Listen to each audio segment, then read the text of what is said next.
So here I am in the Inibuilds A320neo. We're currently at ENSB, which is Svalbard.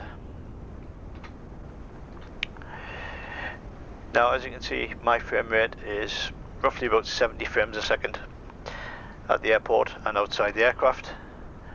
So let's head across to a town over here, Svalbard.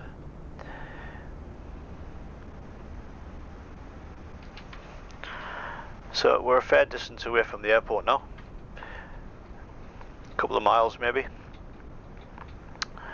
Now on the ground, and obviously everything is, all the autogen stuff is loading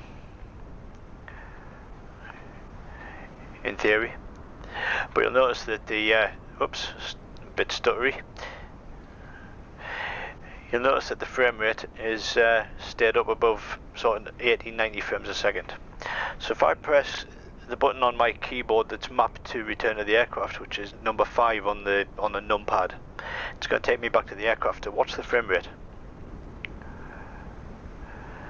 So it's down to 25 and it's very, very stuttery, but keep watching the frame rate.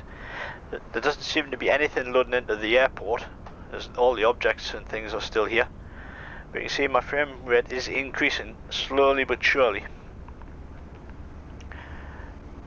There's nothing changing in the VRAM usage or anything like that.